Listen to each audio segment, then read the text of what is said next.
जरा सोचिए, दुनिया में एक ऐसा भी देश है जहां सड़कों पर कोई ट्रैफिक लाइट नहीं है, जहां किसी देश की तरक्की का अंदाजा उसकी जीडीपी या पैसों से नहीं, बल्कि वहां के लोगों की मुस्कान और उनकी खुशी से लगाया जाता है। सुनने में यह किसी ख्याली दुनिया की कहानी लगता है ना? आज के समय में जहां पूरी दुनिया सिर्फ आधुनिक और अमीर बनने की अंधी दौड़ में भाग रही है, वहीं हमारे पड़ोस में बादलों और पहाड़ों के बीच छिपा एक ऐसा रहस्यमयी और खूबसूरत देश मौजूद है जो पूरी दुनिया का इकलौता कार्बन नेगेटिव देश है।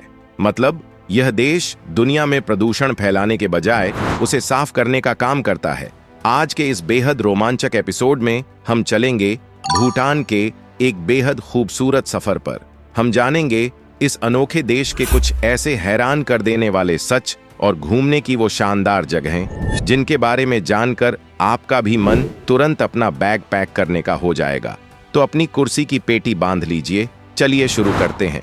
इसी तरह की और रहस्यमयी जानकारी प्राप्त करने के लिए हमारे चैनल ट्रू हिस्ट्री को आज ही सब्सक्राइब करें और बेल आइकॉन को प्रेस करें।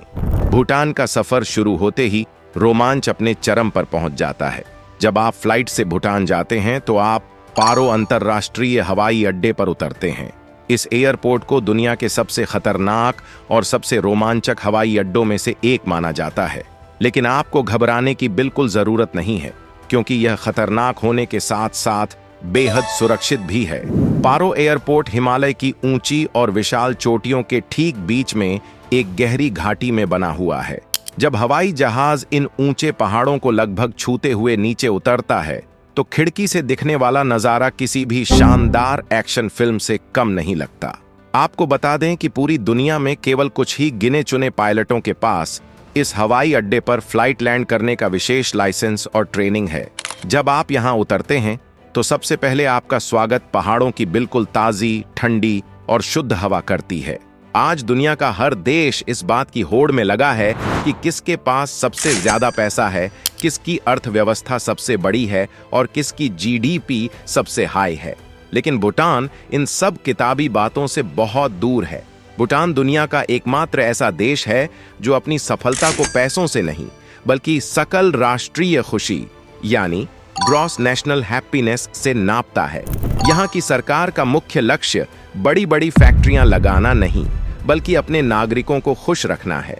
यहाँ शिक्षा पूरी तरह से मुफ्त है और नागरिकों के लिए स्वास्थ्य सेवाएं भी मुफ्त दी जाती हैं। यहाँ के लोग बहुत ही सादा और तनाव मुक्त जीवन जीते हैं। जब आप भूटान की सड़कों पर घूमेंगे तो आपको हर चेहरे पर एक सच्ची और सुकून भरी मुस्कान नजर आएगी। यह एक ऐसा देश है जिसने साबित कर दिया है कि जीवन में शांति और खुशी किसी भी बैंक बैलेंस से बहुत बड़ी चीज होती है। अब बात करते हैं एक ऐसे चमत्कार की जिस पर यकीन करना थोड़ा मुश्किल लगता है। आज अमेरिका, चीन और यूरोप के बड़े बड़े देश प्रदूषण से बेहाल हैं, उनकी हवा में जहर घुल चुका है।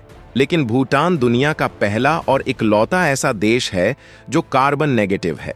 इसका मतलब यह है कि यह देश जितना कार्बन डाइऑक्साइड या प्रदूषण छोड़ता है, उससे कई गुना ज्यादा कार्बन डाइऑक्साइड यहाँ के घने जंगल सोख लेते हैं। 72% of my country is under forest cover. Bhutan के संविधान में साफ लिखा है कि देश का कम से कम 60% हिस्सा हमेशा जंगलों से ढका रहना चाहिए। और आज के समय में भूटान का लगभग 71% हिस्सा घने और हरे भरे जंगलों से ढका हुआ है। यहाँ की नदियां एकदम शीशे की तरह साफ हैं और हवा इतनी शुद्ध है कि आप जब सांस लेते हैं तो आपको एक अलग ही ताजगी महसूस होती है। जब दुनिया ग्लोबल वार्मिंग जैसी समस्याओं से जूझ रही है, तब भूटान पूरी दुनिया के लिए एक बहुत बड़ा उदाहरण बनकर खड़ा है। क्या आप किसी ऐसी राजधानी की कल्पना कर सकते हैं जहां एक भी ट्रैफिक लाइट न हो? भूटान की राजधानी थिम्पू दुनिया की एकमात्र ऐसी राजधानी है जहां कोई ट्रैफिक लाइट काम नहीं करती। इसके पीछे एक बहुत ही दिलचस्प कहानी है। कुछ साल पहले थिम्पू के एक मुख्य चौराहे पर एक आधुनिक ट्रैफिक लाइट लगाई गई थी, लेकिन वहां के आम लोगों को यह मशीन बिल्कुल भी पसंद नहीं आई। लोगों का कहना था कि यह लाल, पीली और हरी बत्ती वाली मशीन बहुत अजीब है और इसमें कोई मानवीय भावना नहीं है।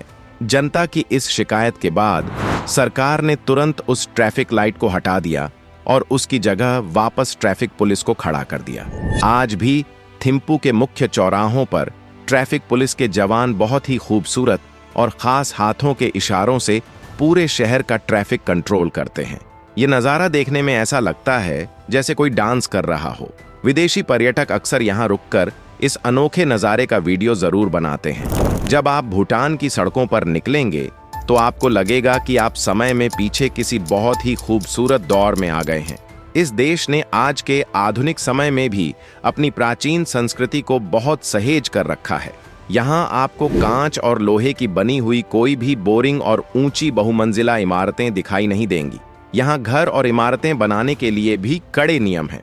हर नई इमारत को पारंपरिक भूटानी शैली में ही बनाया जाता है, जिसमें लकड़ी के खूबसूरत फ्रेम, ढलान वाली छतें और दीवारों पर रंग बिरंगी चित्रकारी होना अनिवार्य है। इसके अलावा यहाँ के लोग अपने पारंपरिक कपड़ों से बहुत प्यार करते हैं। स्कूल जाने वाले बच्चे हों, ऑफिस जाने वाले लोग हों या फिर सरकारी अधिकारी, सभी को काम के समय अपनी पारंपरिक ड्रेस पहननी होती है। पुरुषों की ड्रेस को घो और महिलाओं की ड्रेस को कीरा कहा जाता है। यह कपड़े उन्हें अपनी जड़ों से जोड़े रखते हैं और पूरे देश में एक अनोखी समानता का एहसास कराते हैं। अब बात करते हैं भूटान की उन खास जगहों की जहां जाने के लिए हर घुमक्कड़ का दिल बेताब रहता है। सबसे पहला और सबसे खास नाम आता है टाइगर नेस्ट का, जिसे पारो तख्त सांग भी कहा जाता है। यह जगह सिर्फ भूटान की ही नहीं बल्कि पूरी दुनिया की सबसे खूबसूरत और रहस्यमयी जगहों में से एक है। कल्पना कीजिए कि जमीन से लगभग 10,000 फीट की ऊंचाई पर एक बिल्कुल सीधी और खड़ी चट्टान के किनारे पर एक बेहद खूबसूरत बौद्ध मठ बना हुआ है। इसे देखकर ऐसा लगता है जैसे यह हवा में तैर रहा हो या किसी भी पल नीचे गिर जाएगा, लेकिन यह सदियों से वहीं मजबूती से टिका हुआ है। यहाँ तक पहुँचने का रास्ता कोई आसान रास्ता नहीं है। आपको घने जंगलों और पहाड़ों के बीच से लगभग 3 से 4 घंटे की सीधी चढ़ाई करनी पड़ती है। रास्ते में आपको पेड़ों पर बंधी रंग बिरंगी प्रार्थना पताकाएं हवा में लहराती हुई नजर आती हैं। जब आप थक कर ऊपर पहुंचते हैं और बादलों के बीच से इस मठ को करीब से देखते हैं तो आपकी सारी थकान छूमंतर हो जाती है। यह नज़ारा इतना जादुई और शांतिपूर्ण है कि आपको लगेगा कि आप सच में किसी दूसरी दुनिया में आ गए हैं। भूटान में जोंग का मतलब होता है एक विशाल किला, जो पुराने समय में प्रशासनिक और धार्मिक कामों के लिए इस्तेमाल होता था। भूटान का सबसे सुंदर और सबसे शानदार किला है पुनाखा जोंग, जिसे खुशी का महल भी कहा जाता है। यह शानदार किला फोचू और मोचू नदियों के संगम पर स्थित है। वसंत में सफेद दीवारों वाले इस किले और आसपास खिले बैंगनी अजकारांडा फूलों का नज़ारा बिल्कुल किसी खूबसूरत पेंटिंग जैसा लगता है। नदी पर बने पुराने लकड़ी के झूला पुल से होकर किले तक जाना एक बेहद रोमांचक अनुभव है। वहीं राजधानी थिम्पू के पहाड़ों पर 169 फीट ऊंची बुद्ध डोरडेन्मा की चमकदार मूर्ति मौजूद है। इस विशाल मूर्ति का सबसे बड़ा रहस्य यह है कि इसके अंदर कांसे और सोने से बनी 1,25,000 से भी ज्यादा छोटी छोटी मूर्तियां रखी गई हैं। पहाड़ की चोटी से पूरे थिम्पू शहर का नज़ारा बेहद अद्भुत लगता है। भूटान के लोगों का प्रकृति और जीवों से प्यार फोबजिखा घाटी में साफ दिखता है। सर्दियों में यहाँ बेहद दुर्लभ ब्लैक नेक्ड क्रेन, काली गर्दन वाले सारस आते हैं, जिन्हें यहाँ बहुत पवित्र माना जाता है। उड़ते समय इन खास पक्षियों को तारों से कोई नुकसान न पहुंचे, इसलिए इस पूरी घाटी के आसमान में बिजली की कोई तार नहीं बिछाई गई है। यहाँ के लोग आज भी बिजली के लिए सिर्फ जमीन के नीचे दबी तारों या सोलर पैनल का ही इस्तेमाल करते हैं। अब बात करते हैं खाने की, क्योंकि कोई भी सफर वहाँ के लोकल खाने के बिना अधूरा रहता है। अगर आप तीखा खाने के शौकीन हैं तो भूटान आपके लिए किसी जन्नत से कम नहीं है। यहाँ के लोग मिर्च को सिर्फ एक मसाला नहीं बल्कि एक पूरी सब्जी की तरह खाते हैं। भूटान की राष्ट्रीय और सबसे मशहूर डिश एमा दातशी मिर्च और चीज है, जिसे लाल चावल के साथ बड़े चाव से खाया जाता है। इसके अलावा यहाँ के मोमोज, थुपका और मक्खन वाली चाय भी बहुत प्रसिद्ध हैं। दोस्तों, भूटान का सफर हमें सिखाता है कि असली तरक्की पैसों से नहीं बल्कि प्रकृति के साथ मिलकर खुशी से जीने में है। यहाँ की शुद्ध हवा और लोगों की सच्ची मुस्कान हमारी भागदौड़ भरी जिंदगी में एक सुकून का एहसास कराती है। आपको भूटान की कौन सी बात सबसे ज्यादा हैरान करने वाली लगी? कमेंट करके जरूर बताएं। वीडियो पसंद आया हो तो इसे लाइक और शेयर करें। देश दुनिया की ऐसी ही सच्ची और अनोखी खबरों के लिए चैनल को सब्सक्राइब करें। जय हिंद।